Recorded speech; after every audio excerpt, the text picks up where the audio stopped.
अपना घर बेच के जाना पड़ेगा। जब मैं बोल रहा हूं तो बहुत दावे से बोल रहा हूं, क्योंकि पूरे कुरार का विनाश करने का पाप यहाँ के कुछ नेता बिल्डरों की दलाली के कारण कर रहे हैं।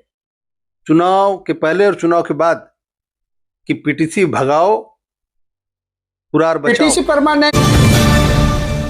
परमानेंट ट्रांजिट कैंप हटाओ, कुरार बचाओ के नारों के साथ भाजपा नेता विनोद मिश्रा इस बार चुनावी मैदान में हैं। विनोद मिश्रा ने एक बड़ा खुलासा करते हुए कहा कि कुछ दलाल किस्म के नेता बिल्डरों से साठगांठ करके कुरार विलेज में कुरला बांद्रा मानखुर्द की जनता को पीटीसी के जरिए बसाने का षड्यंत्र कर रहे हैं, जिसे मैं होने नहीं दूंगा। कुरार के प्रपोजल इफेक्टेड लोगों को कुरार में बसाया जाए, इस तरह का प्रयास मेरा हमेशा से रहा है। मुझे पूरा यकीन है कि स्थानीय जनता भी यही चाहती है। आपको बताते चले कि कुरार में परमानेंट ट्रांजिट कैंप बनाकर बांद्रा मानखुर्द कुरला के लोगों को बसाकर उनके प्राइम लोकेशन पर इमारत बनाकर करोड़ों कमाने का षड्यंत्र रचा जा रहा है। लेकिन इस विषय को लेकर विनोद मिश्रा ने कई तीखे सवाल किए हैं। और यहाँ पे सीवर भी हो गया, हॉस्पिटल भी हो गया, पोस्ट ऑफिस भी हो गया, बीएमसी की ऑफिस भी हो जाएगी और रोड भी हो जाएगा, पार्किंग भी हो जाएगा। लेकिन ये सब करके किसके लिए कर रहे हैं? यहाँ के लोगों के लिए। ये करके क्या फायदा होगा? कुछ फायदा नहीं होने वाला। यहाँ के लोगों को अपना घर बेच के जाना पड़ेगा। जब मैं बोल रहा हूं तो बहुत दावे से बोल रहा हूं, क्योंकि पूरे कुरार का विनाश करने का पाप यहाँ के कुछ नेता बिल्डरों की दलाली के कारण कर रहे हैं। यहाँ पे करीब करीब 32,000 पीटीसी का हब बनने जा रहा है। आप गूगल जाके चेक कर लीजिए, बीएमसी की साइट पे देख लीजिए।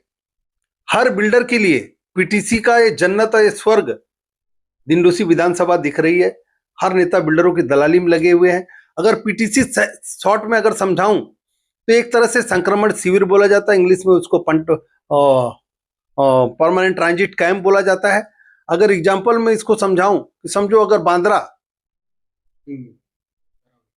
धारावी का तो अलग अलग हो रहा है, डेवलपमेंट हो रहा है, उनके लिए अरेंजमेंट हो गए।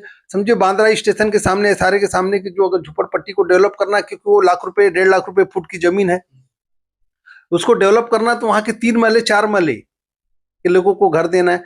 जब तक घर नहीं देंगे तब तक लोग खाली नहीं करेंगे। कुरला के लोगों को जब तक घर नहीं देंगे, एकदम प्राइम लोकेशन की लैंड है, तब तक वो खाली नहीं करेंगे, बीकेसी के लगाओ।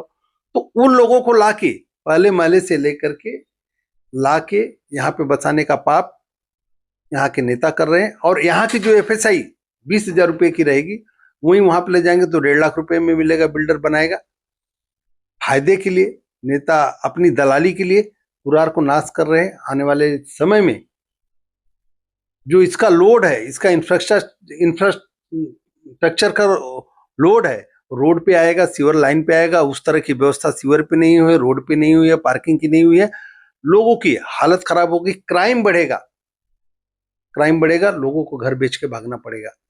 तो मेरी अगली तुरंत जो लड़ाई है, चुनाव के पहले और चुनाव के बाद, कि पीटीसी भगाओ, कुरार बचाओ। और मैंने प्रयास किया, 100% पीटीसी थी, उसको राज्य सरकार ने 50% पे लाया है।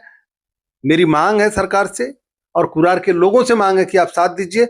मैं इसको जीरो करने का प्रयास करूंगा, क्योंकि यहाँ के रोड, गार्डन, हॉस्पिटल जो डीपी में रिजर्व है, उसके लिए जो इफेक्टेड हैं, जो बाधित हैं, जिनका घर जा रहा है, उनको यहाँ पे घर दीजिए। हाई कोर्ट भी बोलता है कि 3 किलोमीटर के परिधि के रेडियस में जो लोग हैं, उनका पुनर्वसन होना चाहिए, वहीं पे होना चाहिए, उनको दीजिए आप। लेकिन आप कुरला से लाएंगे, मानखुर्द से लाएंगे, बांद्रा से लाएंगे, नहीं चलेगा।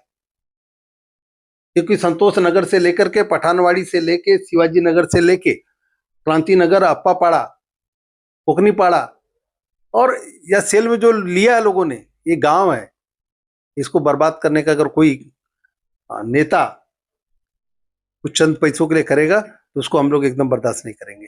वो मेरा अगला विजन भी है, मिशन भी है।